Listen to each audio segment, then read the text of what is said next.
Exatamente, essas sombras onde existem, para depois mais tarde dar-se o tratamento adequado para o relator. Mas o relator nos foi entregue e foi uma boa reunião, foi muito produtiva. Por outro lado, o chefe de Estado reconhece que os futuros empréstimos do país deverão dinamizar o setor privado e criar emprego. A China emprestou mais de 3,5 bilhões de dólares ao país nos últimos 8 anos. Esse dinheiro, na sua maioria, foi usado para construir infraestruturas cujos empreiteiros foram empresas chinesas e que usaram material de construção maioritariamente importado da China. O Presidente da República reconhece que futuramente há que negociar os empréstimos, tendo em conta a necessidade de empoderar as empresas nacionais e criar mais empregos para moçambicanos. Mesmo em Moçambique, na montagem de algum equipamento que eles não aparecem assim em massa, mesmo na área de construção, reduziu bastante, se olhar muito. Mas nós vamos estar atentos no sentido de beneficiar, porque é uma dívida, essas vezes é uma dívida para Moçambique. Então não deve ser muito condicionada, temos que criar condições para satisfazer os interesses. E de fato a questão que coloca, e muito bem, nós temos que alavancar essas possibilidades financeiras, tem que vir alavancar a vida do empresariado nacional.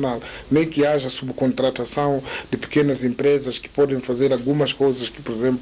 Por outro lado, Filipe Nunes reconhece que algumas obras executadas por chineses em Moçambique, assim como noutros países africanos, podem ter fraca qualidade, mas assume a culpa ao reconhecer a deficiência na fiscalização das mesmas e diz mesmo que a solução passa por aprimorar o controle da qualidade. Este até não é o problema do chinês, nem é o problema do crédito chinês. É o problema da atitude e da postura que nós temos que ter, é a fiscalização. Eu acredito que se uma empresa chinesa fizer uma casa para si, esta casa há de ser de qualidade, porque há de estar sempre a controlar. Nós temos aqui que montar um sistema para avaliar e controlar as nossas obras, se é uma estrada que alocamos. E existe aqui em Moçambique obras feitas por chineses de grande qualidade. A gente vê, depende da qualidade da fiscalização que nós temos e do nível, se calhar, da corrupção. As pessoas devem estar metidas nisso, depois isso complica o sistema. Então teremos que desembarcar num controlo um pouco mais cerrado. E não é problema do chinês. O chinês não recusa de ser fiscalizado e não recusa de ser dito que esse fio é muito fino, não quero. Não recusa que esse varão não tem qualidade. Tem que se fazer teste do material. Referi que atualmente empresas chinesas estão a construir em Moçambique a ponte Maputo-Catembe, a Grande Circular de Maputo, a estrada Beira-Machipanda, num total de aproximadamente 1,5 mil milhões de dólares, concedidos em forma de empréstimo pelo governo chinês. O chefe de Estado dirigiu a cimeira da Troika da SADC, que analisou o relatório sobre a crise no Lesoto. Terminou a cimeira China-África, que vem decorrendo desde esta sexta-feira. E o Presidente da República, Filipe Nunes, mostra-se satisfeito com os resultados alcançados no encontro que manteve com o presidente da China, Xi Jinping. É que o gigante asiático prometeu alguns donativos importantes a Moçambique. Eles anunciaram apoios que vão se juntando, apoio de 16 milhões de dólares para podermos aplicar em algumas áreas concretas que eles escolheram, na base das necessidades do povo, por exemplo, para os transportes públicos urbanos, com 80 autocarros, com mais de 200 furos de água que podem ser feitos para poder satisfazer a população e mais outras questões. Os chineses prometeram igualmente perdoar a dívida de Moçambique, cujos números ainda serão avaliados. Anunciaram também a perdão da dívida com juros não vencidos até 2015. Naturalmente que a curiosidade é quanto esse valor, mas isso significa um exercício que os financeiros têm que fazer para fazer o levantamento até este período. Xi Jinping prometeu a Nunes que os próximos empréstimos a Moçambique terão taxas de juros reduzidas. Agora os juros andam de 1,5% para 2%, mas a melhorar significa abaixo disso. Isso é muito bom, porque significa que podemos fazer muito mais coisas, podemos solicitar mais apoios nesse sentido e a nossa capacidade de reposição vai melhorar. Por estas e outras, o presidente moçambicano diz que o seu governo vai fazer o uso da linha de crédito de 60 bilhões de dólares disponibilizada pelos chineses, apesar da dívida pública estar a atingir níveis de alarme. As dívidas se fazem e Moçambique não é um dos países que está pior. é preciso termos a certeza. É verdade, é bom não ter, mas se Moçambique, o governo de Moçambique tomar a decisão de que não vai se endividar a partir de agora, não vai desenvolver. O importante é preciso gerir a própria dívida, é preciso negociar, e a própria dívida tem que ser sustentável. Por exemplo, a dívida para infraestruturas sempre é sustentável, dependendo naturalmente de que tipo de infraestruturas, para fazermos umas estradas, fazermos pontes, etc. Então nós não vamos ter medo de olhar que este ano tentamos controlar um pouco, gerir um bocadinho o movimento e da nossa dívida, mas não está mal, nós temos ainda o intervalo para fazer as dívidas e, sobretudo, nos próximos anos que existe a partir de 2016. Não devemos ver a palavra dívida e depois, como alguém nos disse, que há uma percentagem da dívida que tem que ser feita, então cegamente, então poderemos nós cair numa governação totalmente insustentável. Salientar que Filipe Nyusi foi um dos 14 líderes africanos escolhidos pelo presidente chinês Xi Jinping para manter conversações bilaterais à margem da cimeira China-África. O mundo aprovou este fim de semana em Paris um novo compromisso para combater as mudanças climáticas, mas ficou por decidir uma das questões mais importantes: quem financia os países pobres, incluindo Moçambique, para combaterem as alterações climáticas. A Conferência do Clima em Paris começa a produzir os primeiros resultados. Os negociadores técnicos dos 192 países representados na reunião concluíram uma proposta de acordo com 48 páginas. A partir desta segunda-feira, abre-se a discussão ministerial com a presença de ministros e secretários de Estado do Ambiente que tentarão chegar a um acordo até sexta-feira, dia 11. Um dos pontos onde não há definição é a partilha de responsabilidades pelos danos ambientais.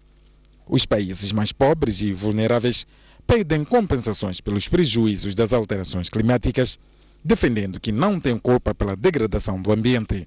Dizem ainda que são os mais prejudicados porque, ao contrário dos países ricos, não têm capacidade financeira para combater as mudanças climáticas. A Cimeira do Clima pretende aprovar um acordo mundial que permite travar o aquecimento global. O objetivo é limitar a 2 graus Celsius o aumento de temperatura até o final do século. A decisão está nas mãos dos Estados Unidos da América e da China, os principais poluidores do mundo. A discussão não é pacífica porque reduzir a emissão dos gases poluentes implica quebrar o ritmo da atividade industrial alimentada por matérias-primas como o carvão e o alumínio. Os Estados Unidos da América, por exemplo, não aceitam nenhum acordo que fixe metas obrigatórias. Contudo, no início da cimeira, os presidentes dos 2 países deram sinais que querem colaborar. O mundo precisa de um enquadramento duradouro para combater as alterações climáticas. Vamos tentar um acordo para impulsionar a economia e, ao mesmo tempo, ajudar o ambiente do planeta. Vamos conseguir trazer um acordo de sucesso.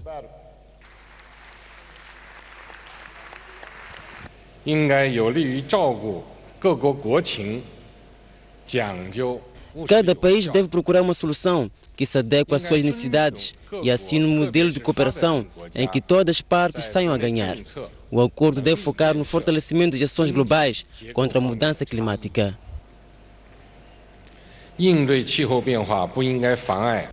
A Cimeira de Paris decorre sob fortes medidas de segurança depois dos atentados terroristas que mataram cerca de 130 pessoas. Foram mobilizados quase 11 mil agentes espalhados nas fronteiras francesas e no local onde se realizam as reuniões, a norte de Paris. Moçambique defende um compromisso de ajuda aos países pobres e vulneráveis para combater as alterações climáticas. A delegação moçambicana na Conferência do Clima quer ainda que as metas sejam claras para todos os países. Moçambique participa na Cimeira do Clima por meio de uma delegação encabeçada pelo Ministro da Terra, Ambiente e Desenvolvimento Rural. A preocupação do país tem a ver com o financiamento dos países pobres para resolver os problemas criados pelas mudanças climáticas. Há decisões que já foram adotadas.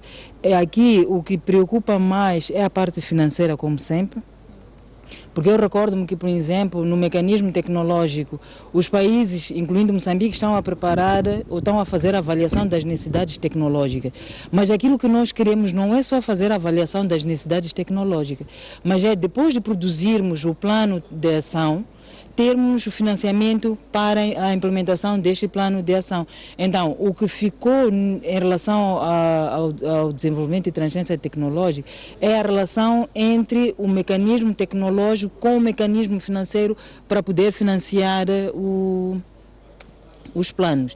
Moçambique quer ainda que alguns artigos do acordo alcançado esta semana sejam esclarecidos. Neste momento, de facto, o grande problema está em relação ao futuro regime. Se formos a ver, é aquela questão da diferenciação. Se nós queremos ver a diferenciação em todos os artigos, para além da diferenciação, temos a questão também do objetivo global. Se o objetivo global, qual será o âmbito? Se é só de mitigação ou será de mitigação, adaptação e meios de implementação.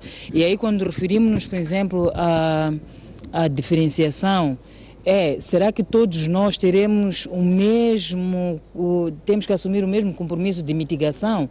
Quando vamos, por exemplo, para a adaptação, será que, por exemplo, os países desenvolvidos terão a obrigação ou não de dar meios aos países em vias de desenvolvimento para a adaptação?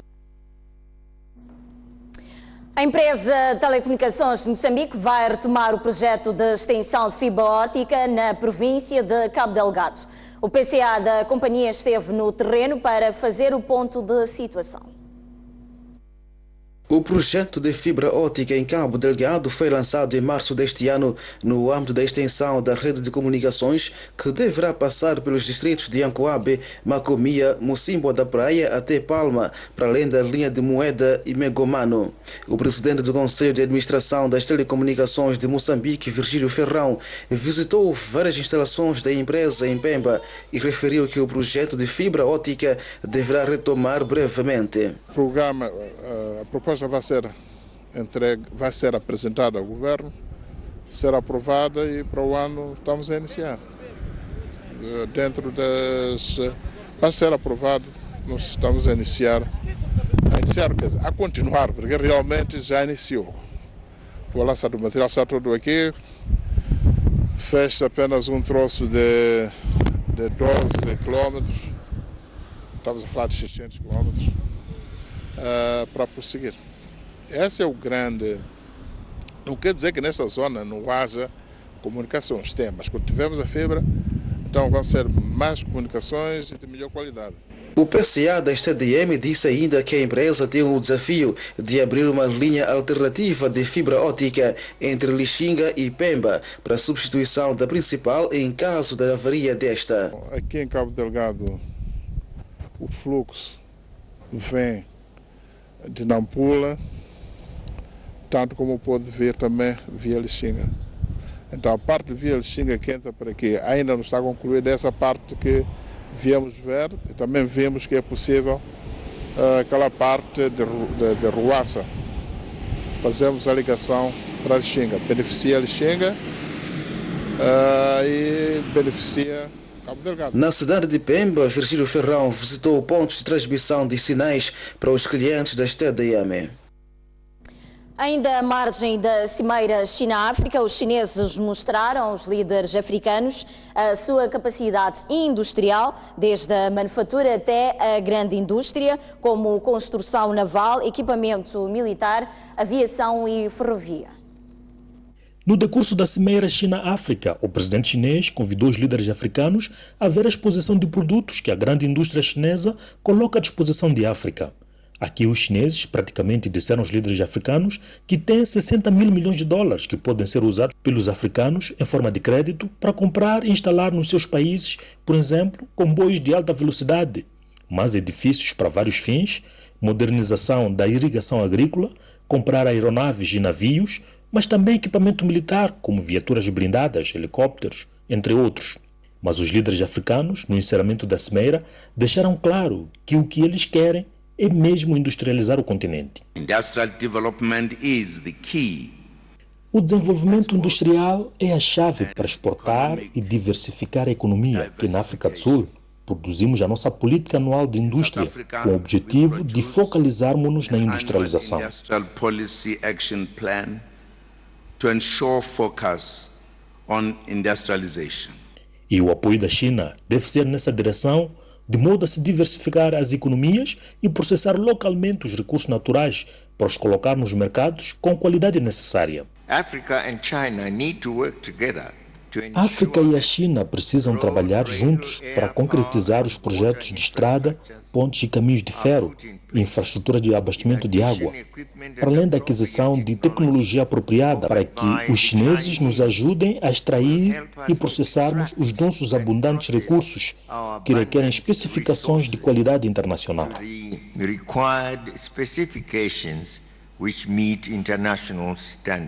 O presidente chinês ouviu a mensagem e disse que fará de tudo para que a China se transforme, no futuro próximo, no principal parceiro econômico de todos os países africanos.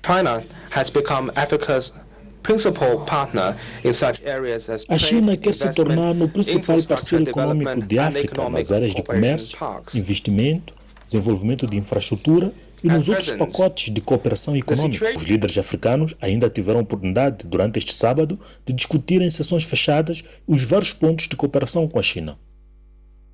O Ministério da Terra, Ambiente e Desenvolvimento Rural orientou distritos de Cabo Delgado a criarem base de dados de produção agropecuária para facilitar a ligação entre produtores e empresas. A orientação de criar bases de dados sobre produção agrícola foi feita durante a realização de um fórum que tinha o objetivo de contribuir para o estabelecimento de ligações de mercado entre produtores e empresas, que envolveu participantes de Montepuez. Os produtores estão a deixar listas, estão a deixar os seus nomes numa lista e o tipo de produtos que eles produzem, as áreas que têm, os contatos e por aí em diante, que é para os serviços distritais de atividades econômicas, juntamente com algumas ONGs que trabalham como provedores de serviços agrícolas no campo, materializem esta ligação, digamos, em termos de quem são os grandes, o que têm feito, como é que têm feito, qual é a possibilidade e potencial que têm de crescer rapidamente e poderem fornecer aos grandes mercados que estão aqui. Mas sublinhar que nós encontramos essa demanda das grandes empresas, mas a quantidade que eles querem não é que seja tão grande. O problema aqui eles precisam de forma periódica e os produtos vêm de muito longe. Vêm de muito longe enquanto podem ser produzidos aqui.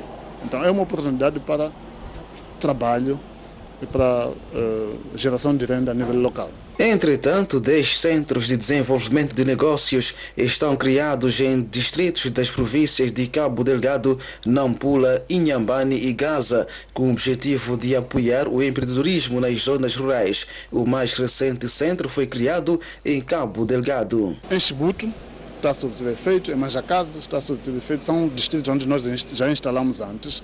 E por sorte em Chibuto, calhou, enquanto temos lá uma escola de empreendedorismo, os estudantes usam, apoiam, tem mais demanda, porque tem estudantes que apoiam a fazer aquilo, mas tem uma escola especializada.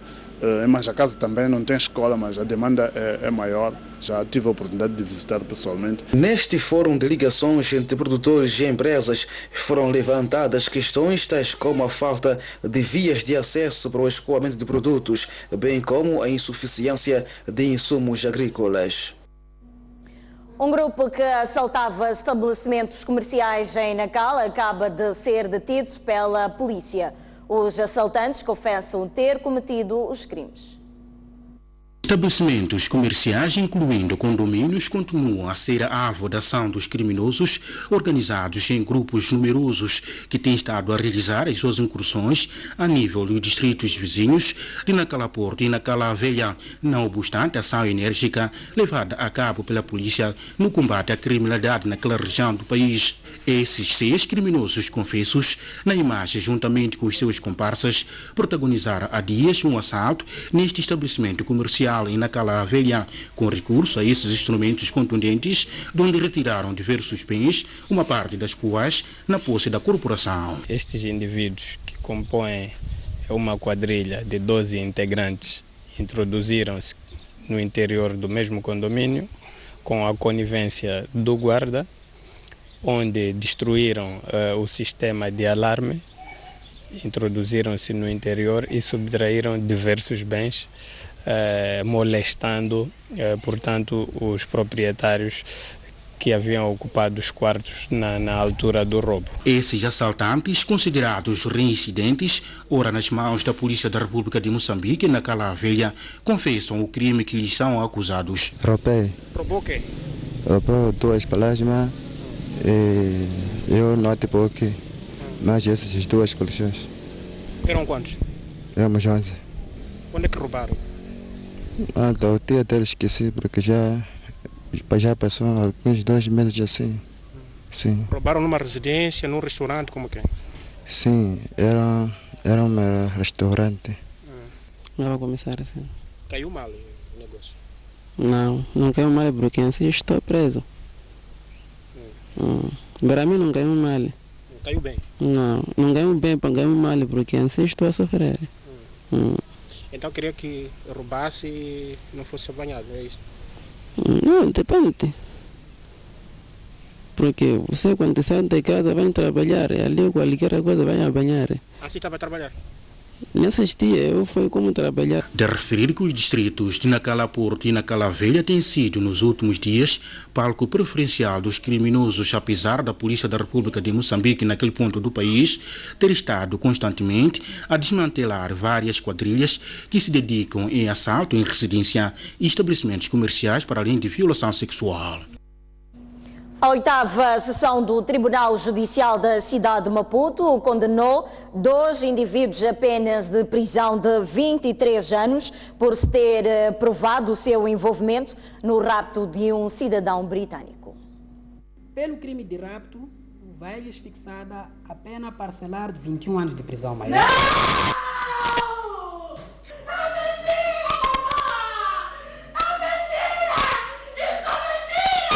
Foi assim que um dos familiares reagiu à condenação de Célio a 23 anos de prisão maior. O Célio orquestrou e executou, em conivência com um indivíduo foragido, identificado por Soares de Sucane, o sequestro do cidadão britânico no dia 16 de abril. Já Nilson Reu, que cumpre outra pena na BO, também foi condenado a 23 anos de prisão, por se ter comprovado a sua participação no crime como executor de telefonemas de pedido de resgate ao filho da vítima. A partir da cadeia, Nilson também burlou a uma cidadã um valor de $20.000. Procedendo ao cúmulo jurídico, nos termos dispostos no artigo 102 do Código Penal, em vigor à data dos factos, são os réus condenados ao cumprimento da pena unitária de 23 anos de prisão maior. O tribunal absolve o réu Rui Pali, conforme tenha tomado como insuficiente a prova cariada nos autos, a ponto de justificar contra ele uma condenação, dizia. Em relação à vítima de nacionalidade britânica, o tribunal acredita que esteja morta e justifica. Por ter sofrido de AVC poucos anos antes do seu rapto, aliado ao facto de ter perdido muito sangue por consequência dos ferimentos assim infligidos por bala disparada pelos meliantes, o tribunal tem muitas reservas quanto à possibilidade de a vítima estar viva e interpreta também a aparente desistência pelo valor do resgate por parte dos réus como sinal de que, não tendo sobrevivido a vítima, estes não poderão ter como levar avante as exigências de resgate, porque não têm com o que trocar. No final da sentença, nenhum dos intervenientes do processo quis prestar declarações à imprensa. Aliás, o juiz de causa pediu que o coletivo de juízes não fosse filmado por questões de segurança, uma vez que algumas pessoas que participaram do crime estão foragidas. Os condenados foram algemados e recolhidos aos calabouços.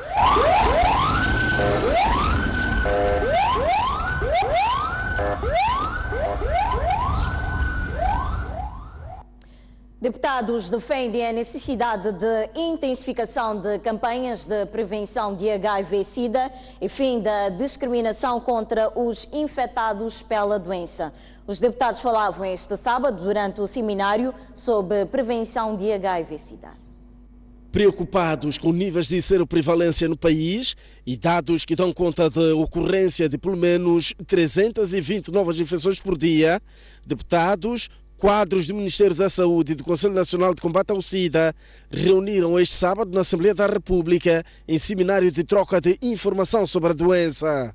Os mandatários do povo defenderam no encontro a necessidade das campanhas de prevenção serem intensificadas e com recurso a línguas locais como uma das formas para inverter o atual cenário.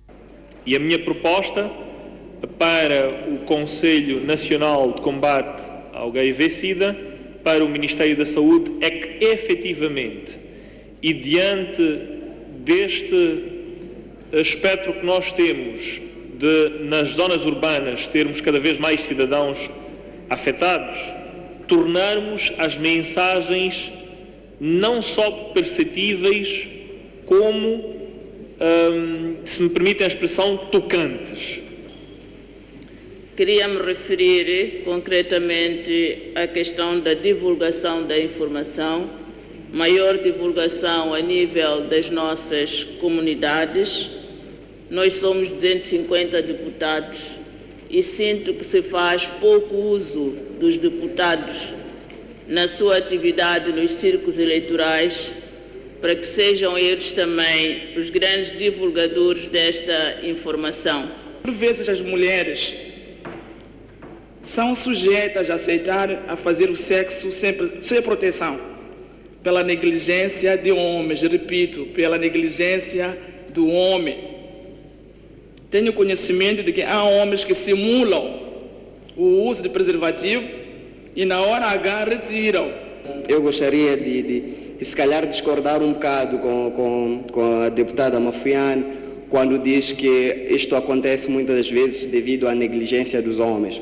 Porque quando começamos a culpar um e o outro lado, havemos de acabar perdendo o foco. Porque existem experiências também de mulheres que dizem que não querem usar o preservativo porque aleija, porque dói. Portanto, então, acho que devemos mudar um bocado da abordagem e tentar nos focalizar naquilo que é o aspecto, ao invés de estarmos aqui a culpabilizar um ou ao outro gênero. O diretor nacional de saúde pública disse que o seminário permitirá também aos deputados terem informação suficiente para contribuírem no combate à doença através da difusão de mensagens de prevenção nos seus círculos eleitorais. Nós estamos esperançados que esse tipo de iniciativa vai ter um impacto muito grande naquilo que é a nossa população, naquilo que também será a ação de outros dirigentes aos outros níveis, no sentido de passar uma mensagem de preocupação sobre o problema e passar uma mensagem de esperança de que temos hoje melhor entendimento sobre o problema e temos hoje melhores soluções para nós podermos controlar esse problema. O seminário organizado pelo Gabinete de Prevenção e Combate ao HIV-Sida da Assembleia da República e o Ministério da Saúde, na sequência do Dia Internacional de Combate à Doença, assinalado no dia 1 do mês em curso, foi também marcado por exposições e feira de saúde com material de prevenção de doenças. Muito bem, vamos agora observar um breve intervalo e voltamos dentro de instantes. Até já.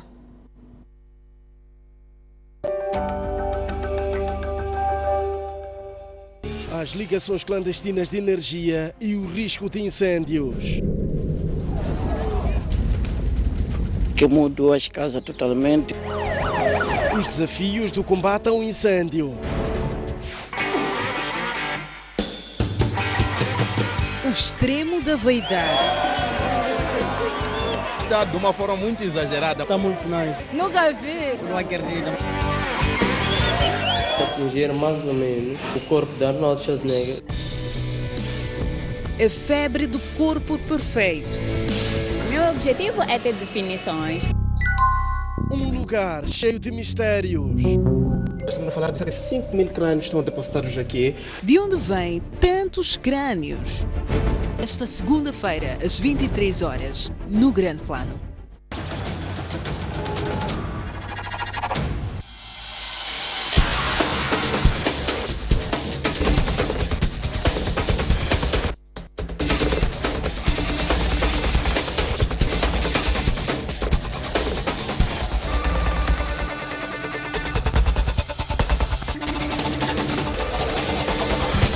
STV também, desculpa. Uma criança e um jovem desapareceram nas águas da praia do Inos, aqui na cidade de Pemba. Combate ao crime é a palavra de ordem da chegada do líder da RNAP à cidade portuária de Nacala. Davis Simango deixou ficar as seguintes considerações. A partir da cidade da Beira e com imagens de Manuel Chicava. No interior desta viatura seguiam 4 ocupantes. A reunião que aprovou a primeira Constituição da República. Bairros periféricos das cidades de Maputo e Matola. A alma do magistrado calou-se precisamente neste local. As notícias do país cabem todas aqui.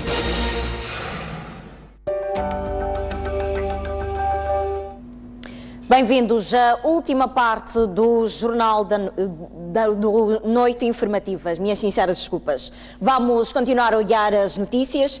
3 armazéns de venda de cimento em Nampula foram encerrados pela equipa de Inspeção Nacional das Atividades Económicas na sequência dos altos preços praticados. Trata-se de armazéns pertencentes a um grupo de revendedores de cimentos baseados a nível da cidade portuária de Nacala, que viram as suas portas encerradas provisoriamente pela equipa de Inspeção Nacional das Atividades Econômicas. Esta medida deve-se ao agravamento nos últimos dias do preço deste material usado nas diferentes obras. Aliás, um saco de cimentos custa atualmente nas cidades de Nacala e Nampula o preço que varia entre 450 a 500 meticais e não se sabe o preço aplicado a nível de Cabo Delgado e Niassa, visto que as duas províncias dependem exclusivamente dos cimentos produzidos em Nacala, à semelhança da Zambésia localizada no centro do país. Vamos passar outros passos subsequentes.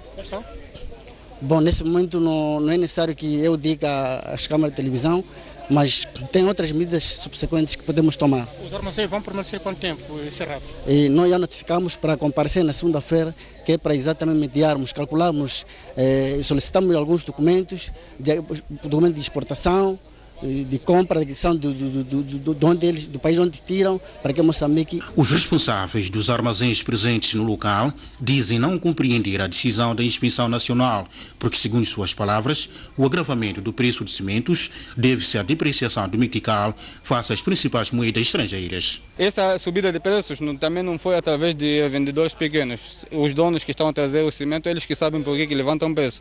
Quais taxas que eles costumam pagar, isso é já com eles. O que a equipa de inspeção alega neste momento para encerrar os armazéns? Não sei, os armazéns não posso responder o que eles têm problemas com eles. Eu posso responder só aqui. Porque que eles encerraram este contentor? Porque dizem que o problema é de preço, né? Sim, na realidade tem problemas de preços. Por quê? Não sei. De referir que o agravamento do preço de cimentos acontece numa altura em que resiste-se igualmente a subida dos preços dos produtos básicos a nível da cidade portuária de Nacala e outros pontos do país.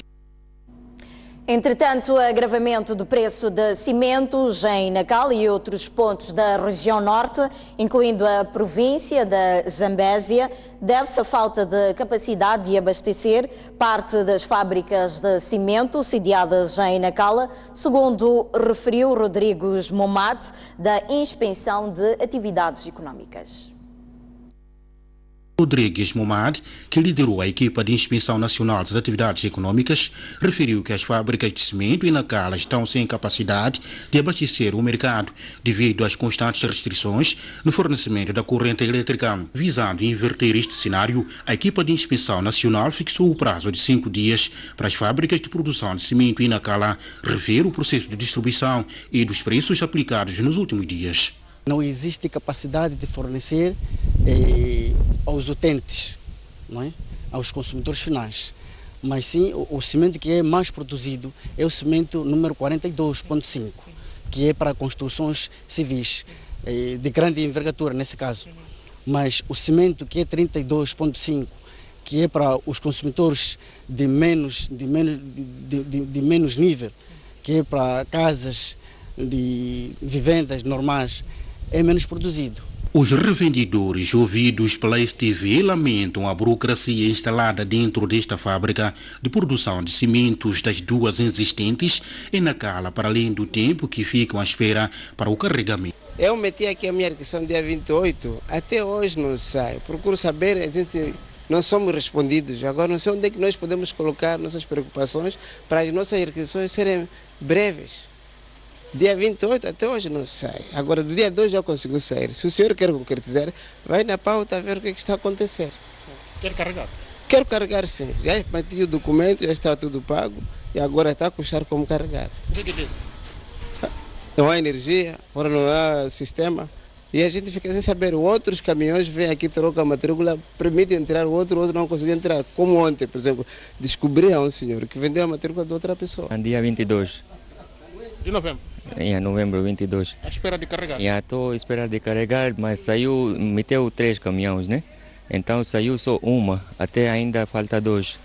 E saiu o meu nome onde, só que ele está a dizer que tem problema de código, não sei quem está mal aqui. De salientar que, para além das fábricas, a equipa de Inspeção Nacional das Atividades Econômicas escalou igualmente estabelecimentos comerciais com o objetivo de monitorar a questão da subida dos preços dos produtos básicos. Os casamentos prematuros acabam com os sonhos das crianças e traz consequências graves para muitas famílias. A STV traz agora a história de 2 raparigas que, antes mesmo de concluírem o ensino primário, tiveram de abandonar a escola para dedicar-se aos seus filhos. A história da jovem na imagem começou desde cedo a ganhar contornos anormais. Chama-se Olímpia Hortência, que nasceu de uma relação casual da mãe adolescente e um pai que desconhece. Hoje, com apenas 16 anos de idade, Olímpia foi criada pela mãe já falecida e quando frequentava a 6ª classe na EPC de Macanda, conheceu Félix Pacul, de 29 anos de idade, trabalhador das minas na África do Sul, que mostrou-se interessado por Olímpia e hoje é a segunda mulher de Félix, com quem iniciou uma relação desde setembro do ano passado. Olímpia vive com os pais do seu marido no povoado de Jogó, no distrito de Jangamo, e em setembro último deu à luz a um bebê, hoje com apenas 2 meses de vida. A nossa entrevistada fala muito pouco e só sabe dizer que vive com o marido. Papai é na mãe. Ginani para o mama wago, papai é na base. Uma wago. O dizume go kanai.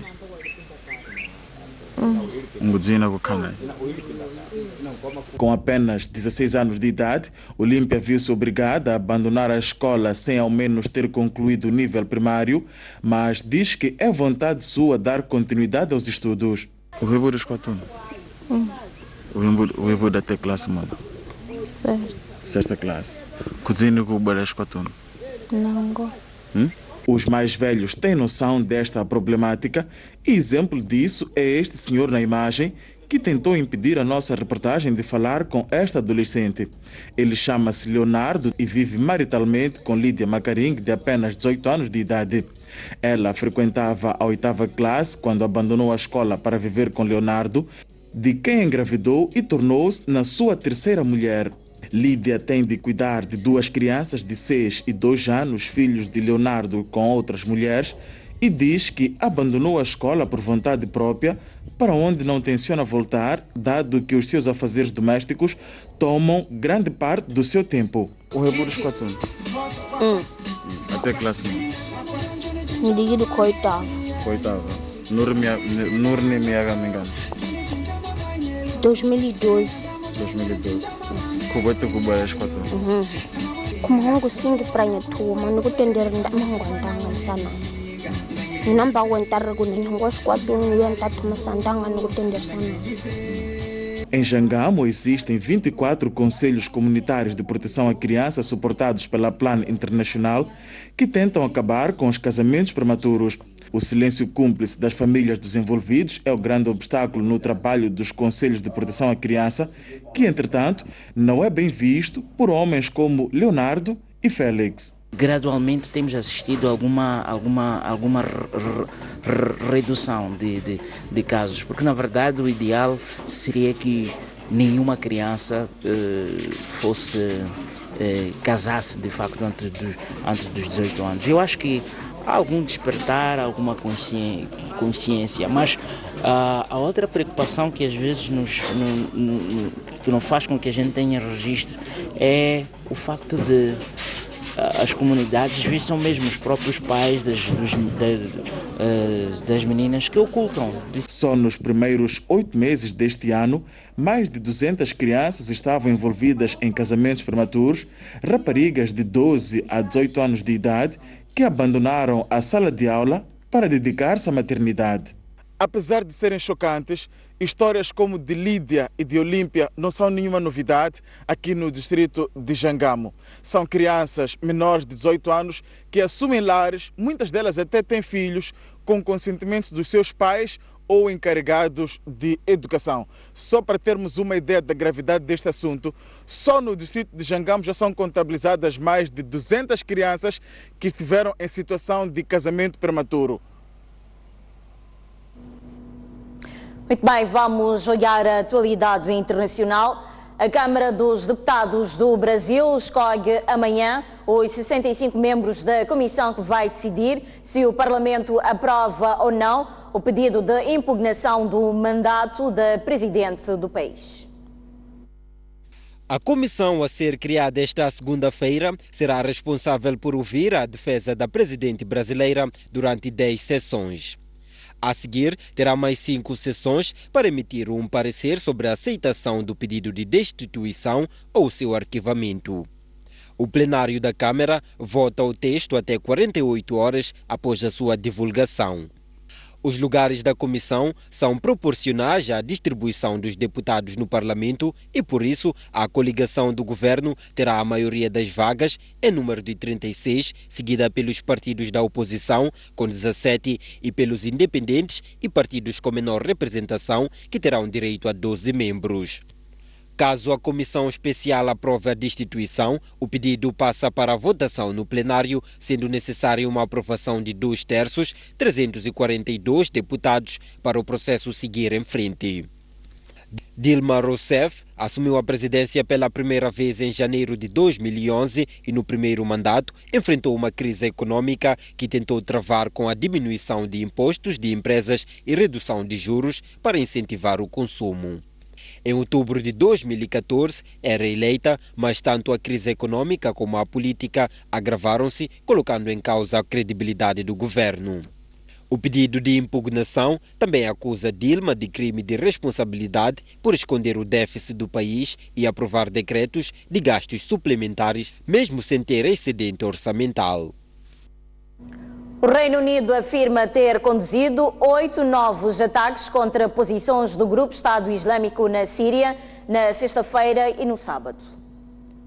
As ações de bombardeamento do Reino Unido, levadas a cabo sexta-feira e sábado, voltaram a visar os campos petrolíferos do grupo armado no leste da Síria e ocorrem depois do Parlamento ter aprovado na quarta-feira a intervenção da Força Aérea Britânica ao lado da coligação militar internacional.